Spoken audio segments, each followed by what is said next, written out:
Hello, and welcome to Pivotal Moments, a podcast where we share, explore, and celebrate stories of change, big or small. We're here to remind you we are all agents of change and have the power to pivot at any point, at any time. I'm your host, Siria Gutierrez, along with my co-host, Melissa Robena. On today's episode, we're going to discuss the magic of mindset. And for the first time in our 13 episodes, we landed on the same topic. Same research, yes. Well, and I think even before we came up with the idea of discussing mindset, I had shared a post on social media just asking people what has prevented them from pivoting. And I got such an amazing response from lots of different people on all the social medias. And really what it boils down to is our mindset, I felt. A few of the things that came up were, overthinking, not feeling worthy. And, we've talked about it before, which is, when we peel back the layers, what's really driving this? What's really driving our perceived obstacles from, obtaining our goals has to do with mindset. And so let's just start off. How would you define mindset? Well, I think, with us landing on the same research, right, of the fixed and the growth mindset, some people have already identified it and given us a definition. But really what I'm thinking about is, what is your state of mind and how are you thinking about things? And if you're able to change your thinking on a situation or an experience, that then you're able to maybe have more control if that's what you're looking for, or just find a way to get past that experience if it was a negative experience. And so just kind of knowing, okay, when the talking heads talk about growth versus fixed mindset, they're talking about, okay, if you have a growth mindset, it's almost saying, but not exactly, that you have a more positive outlook on things, because you're not going to see trying something as a failure. You're going to see it as an opportunity to learn and grow and try different things, right? Versus the fixed mindset, which is, well, I'm not even going to try that because I'm not going to be good at it and I'm going to fail, right? And so that's kind of the two different things. Where do you think you fall on the mindset discussion? Oh, I would definitely say that where I fall would be a growth mindset.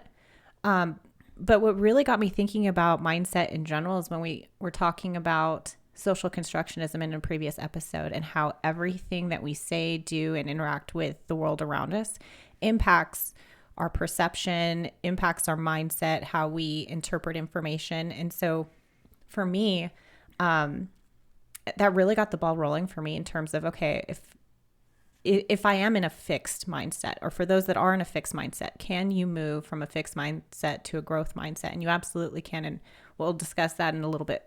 But I definitely think that I would consider myself to have a growth mindset, even from a young age. And this is actually something I was thinking about earlier and actually discussed with my mom about, which was, even as a small child, I never liked summer, like summer vacation. I mean, you don't like summer? No, I mean, I liked it for the first week or two. You didn't have a bedtime. Is this going back to your productivity thing? No, young. My parents were still together. I mean, I was a child, like elementary school.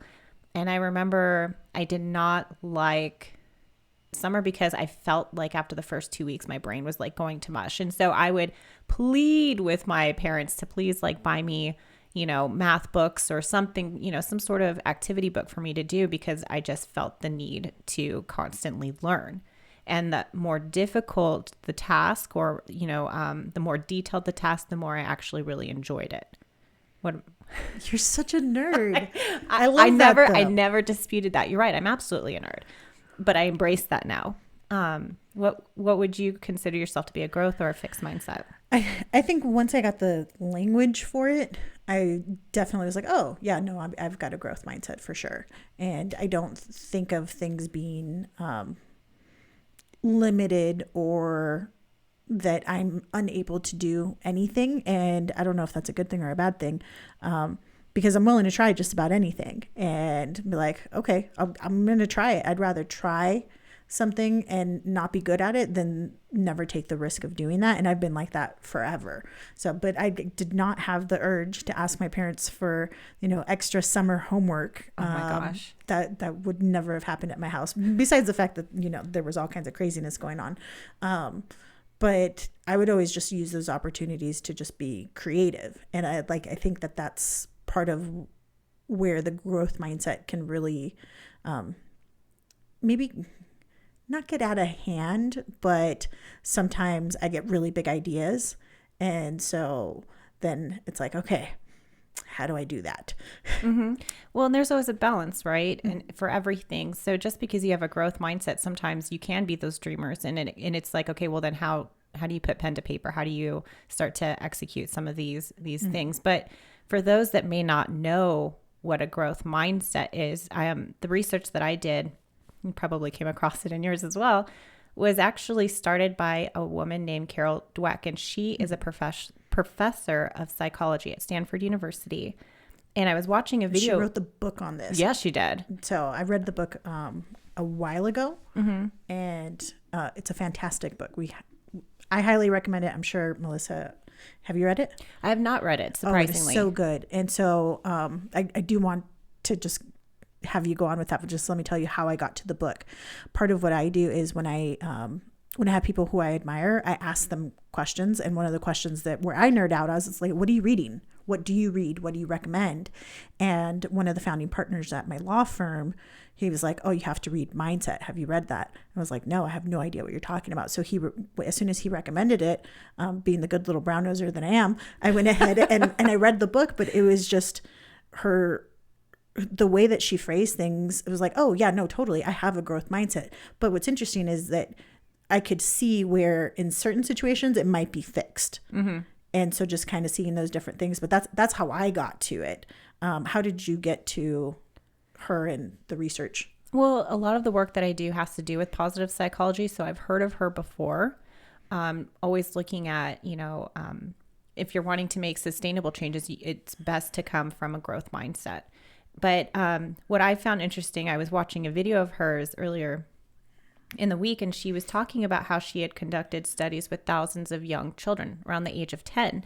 And in these studies, she would present them with a task that was difficult beyond their maybe cognitive abilities. And so those with a growth mindset looked at it as the ability to grow their skills through hard work. Whereas children who maybe didn't do so well found it tragic, and that they felt that their core intelligence was tested and they left feeling devastated. And it's not to say it didn't matter how well the kids did, because there were some that didn't complete the task, but that didn't necessarily mean that they had a fixed mindset. So regardless of how they did on the test, there were kids that maybe didn't finish it, but were excited about, being challenged. Mm-hmm. Whereas those with a fixed mindset said that they would cheat next time, or that they would try to find someone who did worse than them, or that they would run from difficulty. So Carol came up with this amazing thing, now versus yet. Those with a fixed mindset get upset and gripped by the tyranny of now because they don't understand how to do it now.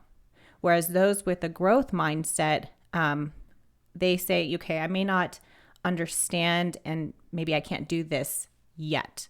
So it comes down to the now versus the yet. And it was interesting in the book, actually, this comes probably from the book that you were talking about. She wrote, after 30 years, my research has shown that the view you adopt for yourself profoundly affects the way you lead your life. It can determine whether you become the person you want to be and whether you accomplish the things you value. And in her study, she worked a lot with young kids and talking about like the growth and the fixed mindset. But for me, as I was looking more into her work, I was curious, and how does our childhood and our reinforcement by parents, teachers, and family impact or encourage our mindset? Well, I think it's going to cement you into one of these two categories, right? So one of the things that I remember her talking about in the book was particularly with young girls and math, Okay, so they would have these math skills and they'd be really good at math. And then when things got more difficult, it'd be like, well, I'm just not good at math. And so then they wouldn't want to challenge themselves and go into either like a science type degree later on, or they just get to that point of, no, I'm not good at that. And it's like, you're not necessarily not good at it. You just stop. And that was one of the ways that I saw in myself, was like, I was very good at math through middle school. And it got to a point where things started to get more challenging. It's like, oh, well, you know what? I don't math. And that's something I say now as a lawyer. It's like, I went to law school, not math school. Like, but a lot of it's like a running joke within attorneys, because a lot of us will say stuff like that, where it's like, no, we don't do that. And it's like, well, why not? Like, we can do that. We can figure it out. It's not that hard. And Matt always gets on me, especially if something's on sale. He makes me try to calculate the percentage and what I'm going to save. And I'm just like, please just do the math for me. Mm-hmm. But that's like one area, but that comes from, just being younger and having something where, oh yeah, this was easy to figure out and be good at. But as soon as it started being very difficult, then it was like, well, I just can't learn this. I was like, okay, well, I did it there. Not that I want to be a mathematician or anything, but what other areas have I limited myself by just being like, well, I just don't do that. I'm not good at that. It's like, I'd rather be more intentional with, okay, is this something that I'm not interested in? If I'm not interested in it, that's different than me just self-eliminating on something because, I just, don't know it now. Like, I want to know all the things now. I want to know everything about podcasting now. Well, it takes time. Mm-hmm. Yeah. So when she had mentioned the now versus yet, that really resonated with me. And so she had mentioned that if you're trying to move from a fixed mindset to one of growth, to replace the word now with yet. I don't mm-hmm. know this yet.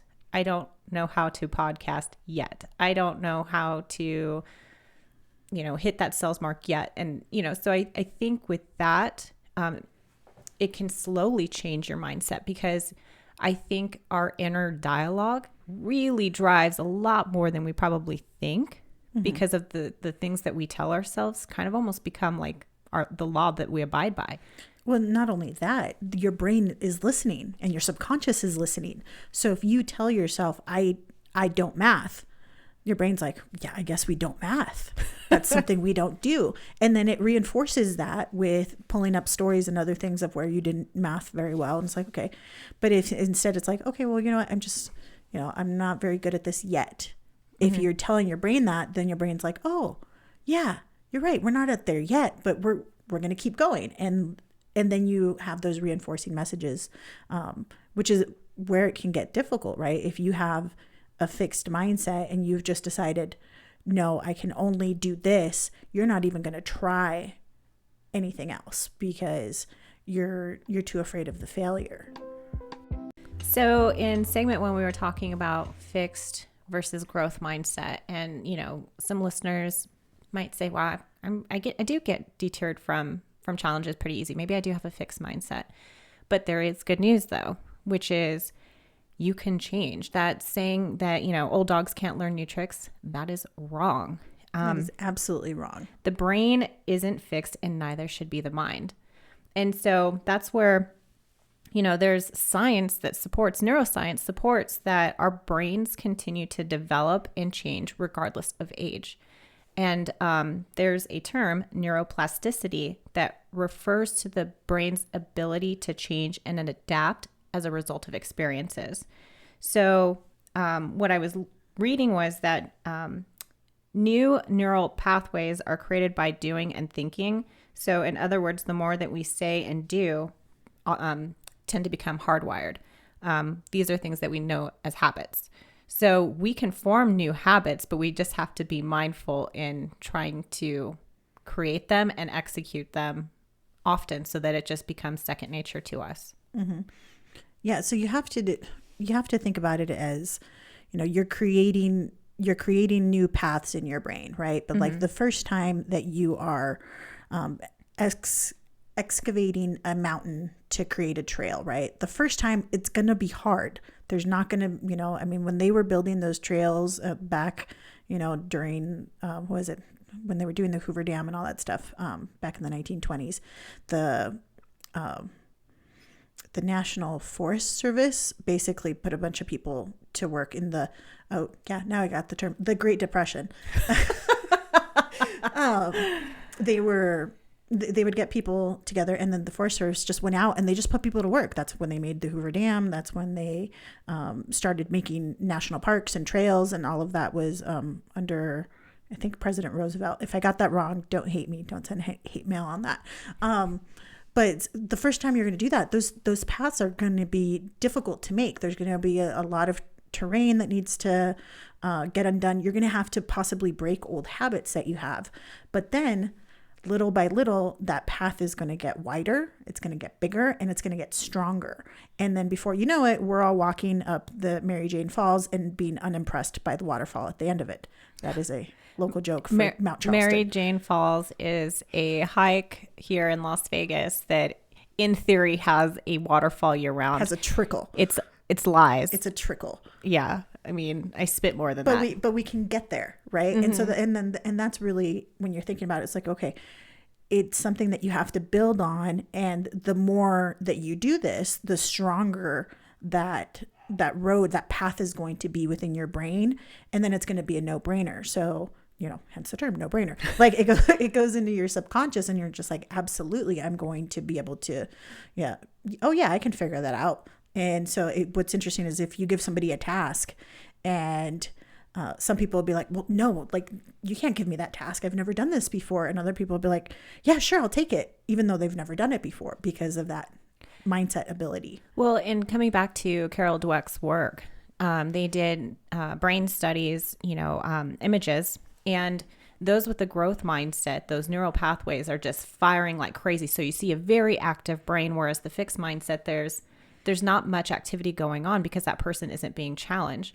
What's interesting, though, is when you're starting to develop those neural pathways, you'll find that other tasks are actually easier to take on because your brain is operating at a higher rate than it is at fixed. So you're actually more productive, more efficient when you're operating from a growth mindset. So trying to find ways to nurture that within yourself, I think, is super important. And, luckily, I have steps. You have steps? I have steps. I'm shocked. Number 1, become a lifelong learner. So that can include seeking out new challenges, reading new books.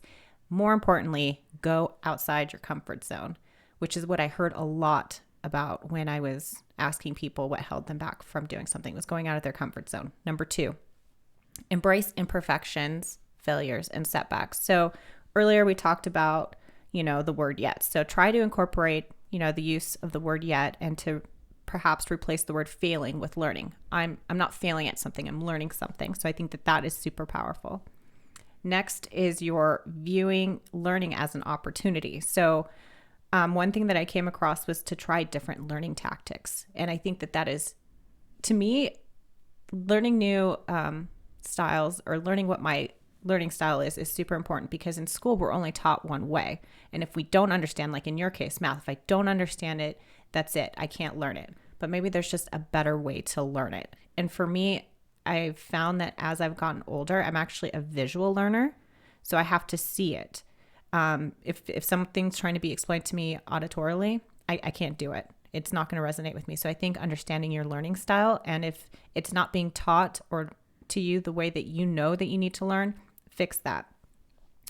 Value the process over the end result. So I know that sometimes we have a time frame. Okay, I want to quit smoking by the end of the month, or I want to do X by the end of the year.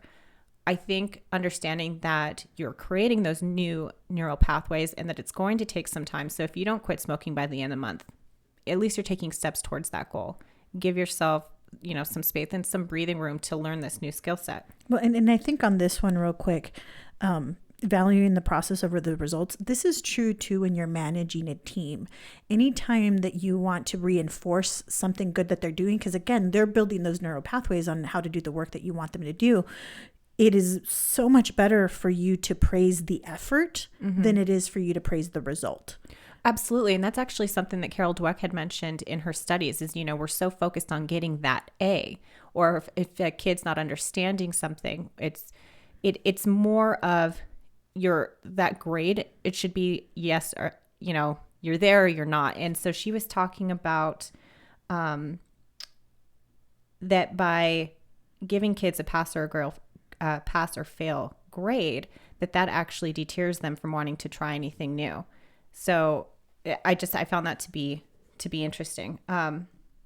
Next would be to celebrate your growth with others. We talk about celebrating small wins all the time. That just reinforces those neurological pathways.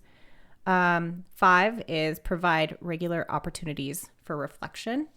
And this could include things for, asking for feedback, finding different ways to grow and to learn. And the last one is to take ownership over your attitude. If you have a fixed mindset, own it. If you have a growth mindset, own it. But I think that, knowing how we operate from and understanding that can allow us to shift. So if you are in a fixed mindset, you have the ability to shift. You don't always have to be stuck in that fixed mindset. But you had mentioned it earlier. Even if you have a growth mindset, sometimes that's not necessarily a good thing. If you're trying to get things done, sometimes you do need that fixed mindset. But just knowing where you are and to take ownership of your attitude. I think, yes, taking ownership of it. I think that's true with anything. You have to take ownership of what you're doing and understand how that could impact others. But really just looking at this list that you've talked about, I mean, I think there's a lot of different things here that we definitely try to do. It's celebrating growth. I think that's really important. Taking everything as a learning opportunity. I'm going to learn something new every day. And I feel like, at the end of our day, Matt and I always ask each other, what did you learn today and what made you laugh? Those are our end of the night questions. We're, just reflecting back on the day, and the days where I didn't learn anything, like that, it frustrates me. And it really makes me sad, right? Because we know frustration is a catch-all. So, okay, what is it? It makes me sad. I really like learning. And so if I don't have an opportunity to learn something, even if it's like a little tidbit fact or something improving towards my skills, I feel like that was a waste of my day. It's probably not even a waste. It means I was so wrapped up in whatever else I had going on that, man, I didn't have that opportunity to really play to that strength of mine. That's one of my strengths. And so anytime I can incorporate more things that are going to touch on my strengths, just my overall happiness is going to be better. No, I really like the fact that you and Matt asked those questions. What is it that you learned today? I think that's great. That really feeds into that lifelong learner that I know that you are. Out of this list, for me, I really enjoyed viewing learning as an opportunity like you, but again, the different learning tactics. And I didn't realize how much that impacted me until I was actually putting together the puzzle you gave me, that mystery puzzle. So for listeners, it's a puzzle you have to put together. It has no picture, but it does have like this little book. And in this book, it has clues and to help figure out like who killed so-and-so. So I put it together and, I'm reading and Vince was like, Vince, my husband's like, I'll read it. So he's reading it and I'm like, I could not retain the information he was saying. Mm-hmm. And it wasn't until I was able to read it for myself that I could. And this was after I had already done this research. So it kind of reaffirmed for me how important it was. If I have to learn or do a task, I need to be able to see it. I need to be able to read it, to put pen to paper or whatever it is. It has to be visual for me. Mm-hmm. But knowing that, though, allows me to engage in more opportunities for learning, but just in, trying to find ways to put it in a visual way for myself. Mm-hmm.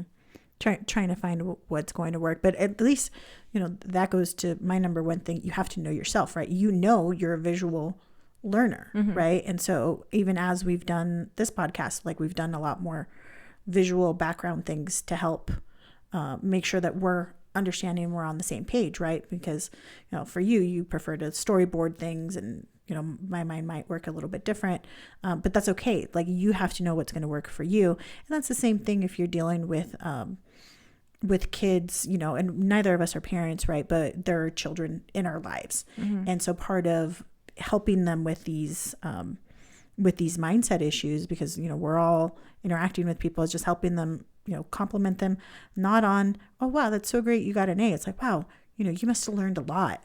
Tell me about what you learned. Tell me about the process. Because that was what, you know, Carol Dweck was saying, is don't worry about the grade.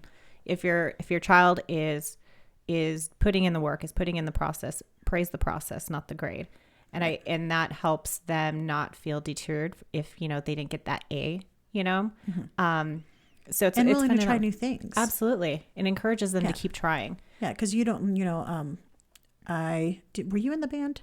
I know I was in orchestra. You're in orchestra. What was your instrument? Viola. The viola. Ooh, look at you, the viola. You're right. Okay. Bougie. Super bougie. I played the flute. And the first day that I got my flute together, and it comes in 3 pieces, and you have to assemble them right before you play it, right? The first day that I put my flute together, I tried to make my flute go to the left, which is not the way you hold a flute. Okay. If I had let that moment define all of it, I would have just stopped at that point. Instead, it was like, okay, well, how about we get it in the correct direction, which is to the right, and then you hold everything up here. It's like, oh, okay. How was I supposed to know? I'd never seen a flute, really. It just went to the music store, and I was like, I guess that one looks good, and I don't have to buy reeds, like, you know. Or my dad didn't have to buy reeds, because I think that was probably a big portion. I was gonna say, because like with any other wind instrument, you typically have to have reeds, correct? Yes. And so not having to make additional purchases for my instrument was probably what led me there. But just kind of knowing, hey, you're not going to know how to be a perfect viola player or flute player at the beginning. You just can't. You have to keep going on that same thing with learning a new sport, right? First, you have to learn the very basics, and you have to be able to add layers of what the difficulties are as you go forward. And so just kind of thinking it in these other terms, you know, be kind to yourself and know, hey, I'm new at this. Well, and that's kind of coming back to what, you know, Carol Dweck said, which is, you know, basically how you view yourself profoundly impacts how your mode of operandi. Are you operating from a growth or a fixed? And so, you know, when she does, a lot of her studies have to do with children, you know, and so it made me think of my childhood, and I was very fortunate to be in a household that gave praise. But, you know, that makes me think that, you know, because there were times where my household wasn't so nice. But I think, you know, having that, you know, instilled at such a young age, I was very blessed. But to those that maybe didn't, what's nice is that it's not just because you have a fixed mindset now doesn't mean, you know, you can't have a growth mindset yet. And I think that as adults now, we have, you know, control over who we surround ourselves with, how we view ourselves, and how we view ourselves can sometimes be very critical. And I hope for our listeners that they can start to look at how they view themselves. And, you know, you are worthy to learn new things, and you are capable, and you are incredibly smart. So I encourage you, and I hope that you start to view yourself in that way, and to you know, take chances on new learnings and new opportunities and new people. Dear listeners, we want to hear from you. What mindset are you operating from? Let us know on our Facebook group, Pivotal Moments HQ. Did you know that we have full episodes on YouTube? You can see all the eye rolling and facial expressions in HD. We'll have all these links on our website at pivotalmomentshq.com. We want to thank our producer and music director, Ron Johnson. This has been an Astronomicus DMR production. Thank you for listening. Remember, it's never too late, and you're right on time.